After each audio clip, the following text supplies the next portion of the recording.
오늘은 덜 나쁜 사람이라는 제목으로 말씀을 나누려고 하는데요. 오늘 우리가 읽었던 3절 말씀에는요, 요람이라고 하는 왕이 나옵니다. 요람 왕. 솔로몬 이후에 이스라엘에 여러 가지 왕들이 나오는데요. 이스라엘의 왕들, 여러 명의 왕들을 성경은 간단하게 이렇게 구분합니다. 하나님 보시기에 선했던 왕, 하나님 보시기에 악했던 왕, 이렇게 구분해요. 그들이 어떤 업적과 어떤 삶을 어떤 좋은 일을 했는지 이런 것들을 기록하지 않고, 이 왕은 하나님 보시기에는 좋았다, 이 왕은 하나님 보시기에는 악했다, 이렇게 평가를 합니다. 요람 왕 역시 성경이 요람 왕을 평가하는 모습들이 나와요. 근데 요람 왕에 대한 성경의 평가가 좀 특이합니다. 성경은 요람 왕을 이렇게 표현합니다. 그는 주님 보시기에 악을 행하였다 라고요. 요람 왕은 하나님 보시기에 악을 행한 왕이었습니다. 쉽게 악한 왕이라고 하는 표에 분류가 될 수 있는 그런 왕이에요. 그런데 이어지는 요람 왕에 대한 설명과 평가가 조금 희한합니다. 요람 왕은 주님 보시기에 악을 행한 왕입니다. 그런데 그의 부모처럼 악하지는 않았답니다. 분명 요람은 하나님 보시기에는 악을 행하였지만 그의 부모 아합보다는 그보다는 악하지 않았어, 이런 거예요. 요람 왕의 아버지 아합, 그리고 요람 왕의 어머니 이세벨은 성경에서 손에 꼽히는 악한 사람으로 나옵니다. 누군가가 진짜 나쁘다라고 할 때 너는 아합처럼 나쁘다, 너는 마치 이세벨처럼 악하다, 이렇게 표현합니다. 그러니까 아합과 이세벨은 악한 사람의 대명사예요. 아합과 이세벨은 왕이었고 힘과 권력이 다 있음에도 불구하고 아주 힘이 없고 약한 백성들의 물건들을 빼앗고 밭을 빼앗고 심지어 죽이기를 서슴지 않는 그런 정말 악한 사람이 요람 왕의 아버지였던 아합이었고 어머니 이세벨이었습니다.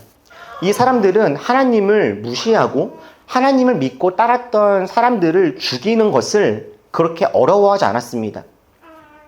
욕심이 끝이 없었고 아주 악한 일을 골라서 했던 그런 사람이에요. 그런데 이 요람 왕은 그런 아버지 아합이나 이세벨, 어머니 이세벨보다는 그만큼 악한 것은 아니야, 이렇게 평가하고 있는 거죠. 그런데 우리가 혹시라도 오해를 할까봐 한 말씀을 덧붙입니다. 그게 3절이었어요. 요람은 악을 행하였다. 그런데 그 아버지 어머니보다 악한 건 아니었어. 근데 3절에 그러나 오해하지는 마. 이스라엘을 죄에 빠뜨린 느밧의 아들 여로보암이 저지른 것과 같은 죄에서는 벗어나지 못하였고 그로부터 완전히 돌아서지도 못하였다. 3절에서 등장하고 있는 여로보암이라고 하는 왕은요, 금으로 송아지를 만들어 놓고 이게 하나님이니 여기다가 절해라 라고 했던 우상 숭배를 시켰던 그런 왕입니다. 여로보암이 다스리고 있었던 북이스라엘에는 뭐가 없냐면 성전이 없어요. 성전은 예루살렘, 남유다에 있습니다. 그래서 북이스라엘 사람들이 예배를 잘 드리고 싶으면 남유다, 예루살렘으로 내려가서 예배를 드려야 되는데, 이 여로보암이라고 하는 왕이 자기가 통치하고 있는 백성들이 남유다로 내려갔다가 돌아오지 않거나 거기를 더 좋아할까봐 거기로 갈 필요 없어. 예배 그냥 여기에서 드리면 돼. 저 금송아지 보이지? 저게 하나님이야. 성전까지 갈 필요 없어. 이렇게 금송아지를 만들어 놓고 여기에서 니네가 하고 싶은 예배 드려. 이렇게 했던 사람이에요. 그런데 요람이라고 하는 이 왕도 여로보암이 만들어 놓았던 이 금신상, 이 우상 숭배를 계속해서 지속했던 것이죠. 왜냐하면 이것이 나라를 다스리고 통치하는데 편리했기 때문입니다. 이렇게 요람은요, 아버지처럼 바알을 섬기거나 악한 사람을 죽이거나 대놓고 막 나쁜 짓을 하는 그런 사람은 아니었습니다. 그런데 자기 편의에 따라서 금으로 송아지를 만들어 놓고 하나님을 여기에서 섬겨라. 이렇게 편의적으로 자기 마음대로 우상 숭배를 하게 했던 그런 사람이었던 거죠. 자, 여러분, 여기까지 여러분들이 이 말씀을 들으실 때 여러분들은 요람 왕이 어떤 왕이신 것 같으십니까? 요람은 선한 왕으로 구분되면 좋을까요? 아니면 악한 왕으로 구분되면 좋을까요? 요람 왕 역시 금 송아지를 만들고 백성들로 하여금 우상 숭배를 하게 했으니 악한 왕이라고 해야겠습니까? 아니면 바알 신상도 없애고 아버지 아합보다는 그래도 선했으니 좋은 왕이라고 해야겠습니까? 분명히 요람은 아합만큼 나쁜 왕은 아니었습니다. 힘이 없고 약한 누군가를 괴롭히고 죽였다는 이야기는 없어요. 그러나 그렇다고 해서 요람이 하나님을 기쁘시게 했다거나 하나님 마음에 합한 왕이었다고 하는 이야기도 역시 없습니다. 요람이 어떤 왕이었을까? 한마디로 정의하자면 요람은요, 덜 나쁜 왕이었던 거예요. 덜 나쁜 왕. 여러분, 덜 나쁜 사람은요, 좋은 사람입니까? 안 좋은 사람입니까? 덜 나쁜 사람. 덜 나쁜 사람도 결국은 나쁜 사람이죠. 어느 만큼 나쁘냐 정도의 차이지, 진짜 나쁘냐, 조금 나쁘냐, 덜 나쁘냐, 결국은 다 나쁜 겁니다. 저는 이 요람이라고 하는 사람의 삶이, 주님의 평가가 자꾸만 마음에 맴돕니다. 불편해요. 하나님의 이름을 팔아서 장사하는 사람들이 보입니다. 하나님을 믿는다고 하면서도 자기 욕망과 욕심대로 살아가는 사람들이 있어요. 주일날 교회에서의 모습은 너무나 신실하고 좋은데 실상 삶에서, 직장에서, 가정에서는 폭력적이고 불법을 일삼고 욕심이 가득한 사람들이 있습니다. 일요일날 교회를 한 번도 빼먹지 않고 나온 사람이지만 직장이나 가정에서는 정말 그리스도인답지 않은 사람들이 있습니다. 교회에 다니기 때문에 나는 술도 안 하고 담배도 안 한다라고 이야기를 하면서도 누구보다 이기적이고 편협하여서 학교나 직장에서 동료들에게 사랑받지 못하는 사람들, 눈살을 찌푸리게 하는 사람들이 있습니다. 식사를 할 때면 기도를 빼놓지 않고 꼭 하지만 누구보다 식탐이 많고 먹는 거에 욕심내는 사람들이 있습니다. 11조와 감성금을 열심히 하지만 정작 그 돈을 벌기 위해서 거짓말을 하거나 불법을 저지르고 11조는 했지만 나머지 10의 9조는 오롯이 자기만을 위해서 흥청망청하는 사람들도 있습니다. 성경을 수십 번 읽었다고 자랑하지만 정작 성경의 내용을 문자적으로만 이해하고 다른 사람들에게 강요하며 자기와 다른 해석을 하는 사람들을 무시하고 핍박하는 사람들도 있습니다. 종교적인 열심은 그 누구보다 강하고 큰데 그 삶에서 예수님을 닮지 않은, 매력이 없는 그런 사람들이 있습니다. 그런데 참 다행스럽게도 이런 모습에 대한 날카로운 비판과 문제 제기 역시 심심치 않게 나오고 있습니다. 일상에서 죄를 지으면서 주일날 교회만 나온다고 다 되는 것은 아니다. 일상이 예배다. 일상의 삶이 그게 예배야. 술 자체가 나쁜 것이 아니다. 그것을 어떻게 사용하는가가 문제야. 누구 술 먹었다고 정죄하지 마. 개인의 상황에 따라서 11조 못할 수도 있지. 11조의 유무가 구원을 정하지 않는다. 과거에 율법적이고 형식적이었던 신앙생활의 경종을 일으키고 믿음의 핵심을 붙잡자, 이런 메시지 여기저기에서 들려오기도 합니다. 그리고 누구보다 이런 이야기를 많이 했던 사람 중에 한 명이 저입니다.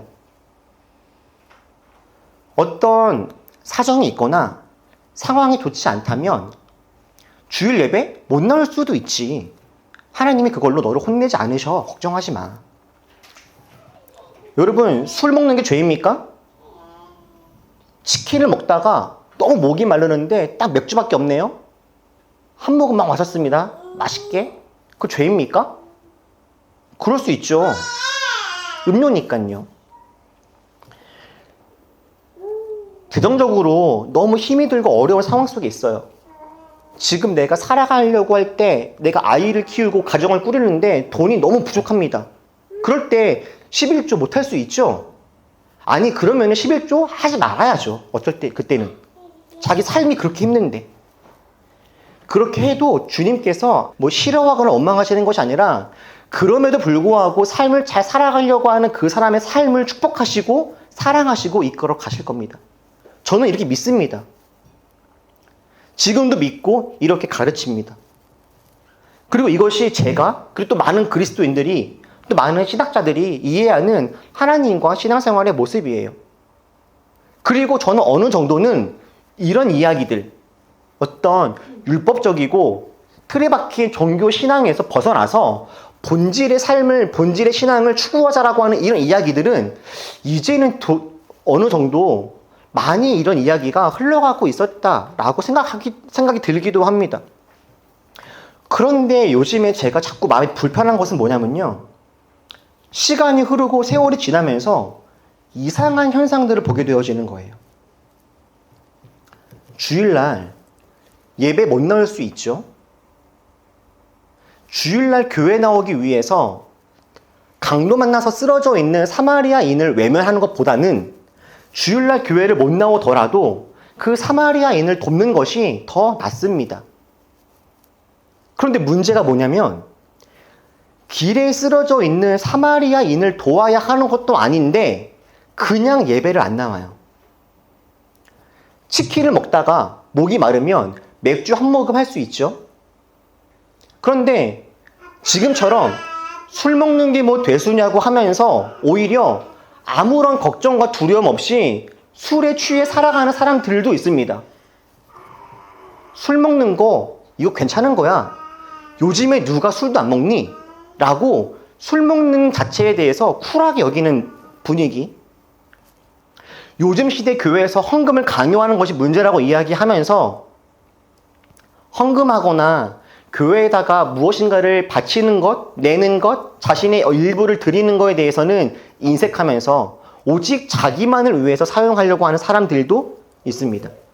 기도한다고 다 이루어지는 것은 아니고 요즘 기독교인들은 기복신앙이 문제야 라고 이야기를 하면서 정작 본인은 조금도 기도하지 않고 하나님을 의지하지도 않고 기대하지도 않는 사람들도 있어요. 이런 사람들은요, 분명 율법적이지 않습니다. 광신도도 아니고요, 맹신하지도 않아요. 자기만의 신앙이 전부라고 여기면서 다른 사람들을 판단하거나 강요하지도 않습니다. 누군가가 율법적이고 편협한 신앙생활을 하고 있으면 가슴 아파하고 비판도 합니다. 그런데 그렇다고 해서 진심으로 하나님을 사랑하고 따르지도 않아요. 누군가의 모습을 보면서 저건 아니지라고 이야기를 하지만 어느샌가 그 사람 마음에도 하나님을 향한 뜨거운 사랑이 식어버리고 신앙에 대한 회의와 허무함 속에 빠져서 이거 어떻게 못하는 거 아니야? 이렇게 이야기하는 사람들이 점점 늘어갑니다. 과거에는 주중의 삶의 자리에서 그리스도인답게 잘 살지는 못할지라도 그래도 최소한 술, 담배는 안 하고 주일날 예배는 드리고 11조는 드렸는데 이제는 주중의 삶에서 그리스도인답게 살지도 못하면서 술도 거리낌 없이 하고요. 예전에는 억지로라도 예배를 드렸는데 이제는 가끔 예배 드려도 아무런 거리낌이 없습니다. 예전에는 그래도 10분의 1은 주님 것이라고 했는데 이제는 10분의 10을 온전히 자기의 유익만을 위해 사용하는 사람들이 늘어갑니다. 율법적이고 틀에 박힌 종교 생활을 하는 것은 분명 잘못된 것이지만 그렇다면 본질을 추구해야 하는데 율법을 지키지도 않으면서 본질도 잃어버리는 경우들이 생겨나고 있는 거예요. 예전에는 경건의 모양은 있으나 경건의 능력은 없었는데 요즘에는 경건의 모양도 없고 경건의 능력도 없는 그런 사람들이 많아지게 되는 것이 아닌가? 그런 모습들을 보게 돼요. 여러분, 저희들은요, 분명 하나님의 이름으로 누군가를 정죄하거나 차별하거나 혐오하는 사람들은 아닐 겁니다. 그렇게 되지 않기를 정말 바랍니다. 혹 우리 중에 누군가를 차별하거나 어떤 이유로 혐오하는 사람들이 있다면 여러분 그렇게 해서는 안 됩니다. 우리들은 신앙을 무기로 누군가의 삶을 재단하고 잘못된 행동들을 강요해서는 안 됩니다. 그리고 다행히도 우리는 그렇게 하지는 않을 거다. 저 그렇게 믿어요. 어쩌면 우리는 진짜 나쁜 사람들은 아닐 수도 있죠. 그렇다면 우리가 여러분 그렇게 진짜 나쁜 사람이 아닌 것으로 충분합니까? 그렇지 않다라는 거예요. 여러분 우리들의 기준은 아합이 아닙니다. 우리는 아합보다는 나아야지 이것이 우리의 기준이 되어서는 안 됩니다. 우리가 붙잡아야 될 기준이 무엇입니까? 누구입니까? 예수님이죠. 예수님. 누구보다 덜 나쁜 사람이라고 해서 우리가 좋은 사람이 되는 것이 아닙니다. 예수님을 닮은 사람이 좋은 사람이죠. 예수님 말씀대로 살아가려고 애를 쓰는 사람이 하나님이 기뻐하시는 사람입니다. 여러분 분명 잘못된 신앙생활의 모습들이 있습니다. 습관적인 예배, 율법적인 기도 생활, 누군가를 정죄하고 판단하고 재단하고 차별하고 혐오하는 모습들 결코 좋은 모습이 아니죠. 그러나 그렇다고 해서 예배 자체가 말씀 자체가 주님 말씀에 순종하는 것 자체가 나쁜 것이거나 잘못된 것이지는 않습니다. 주일 예배에 못 나올 수 있죠. 그러나 예배를 사모하고 예배를 기대해야 합니다. 기도한다고 모든 것이 다 이루어지는 것은 아닙니다. 기도를 꼭 소리를 내어서 오랜 시간 동안 해야 되는 것도 아닙니다. 그러나 기도를 통해서 하나님과의 귀한 사귐은 가져가야 합니다.